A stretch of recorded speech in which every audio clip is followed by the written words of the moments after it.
Hey guys, it's Andy with Liquis Design, back with another marketing tip to help you build a profitable audience. Today I want to talk about 2 fixes you can make to keep potential customers on your website longer.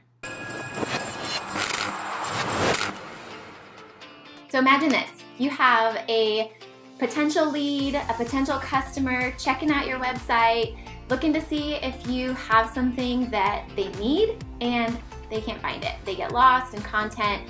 You're a little bit too wordy with some things, or maybe things aren't as clear to them as they are to you because they don't know you yet. So the first most important thing that I notice for our clients is their menu or their navigation. So that's that small area at the top of your website where people see, home, about, services, contact, etc. So those should be short, sweet, and they should be intuitive. What that means is, instead of, some people want to get fancy with, let's say their blog, and they'll give their blog a name, but people don't know that that name is their blog or that it's articles or something like that. So being very direct with that information, not using inside lingo, will really be helpful to new people. And another thing that is really popular right now is the whole about page or the team pages. Those are being condensed into what's called story pages.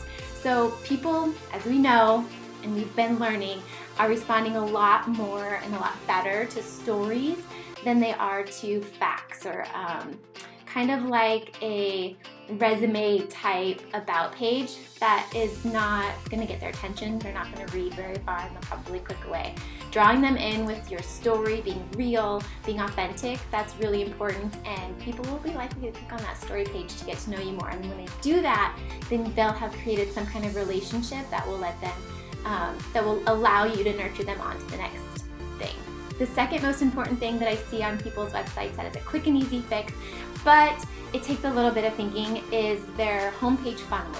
And so everyone might, utilize this a little bit differently, but what I'm talking about is when someone comes to your homepage, they see your banner, they see your tagline, maybe your offer, something like that, what you're about, and then they scroll down a little bit, and then it'll have generally a few boxes, and I like to call those funnels. Some people might utilize those for different services they offer, so that people can go into those specific services. But what I like to do instead is to segment those boxes or those links or those buttons to go towards your audiences.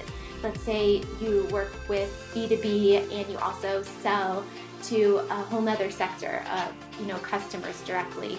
You want to make sure that when they land on your website that they know where to go to find what they're looking for. So they find it a lot easier to navigate your website when they say, this is who I am, this is where I need to go. And then you can give them important information that's relevant and will help them navigate to find what they need from you. Alright guys, those are my 2 quick fixes to help people stay on your website longer, engage with you, and hopefully turn into a conversion. If you have any questions, or if you want to leave a comment about a future video that you want, or some advice, go ahead and do that. I'll see your comments. Don't forget to like this video, subscribe if you want to be notified every week when we send out a new video. It'll either be me with marketing tips or Brad with WordPress how-tos, which are super awesome. And that's it for now. I'll see you guys soon. Bye.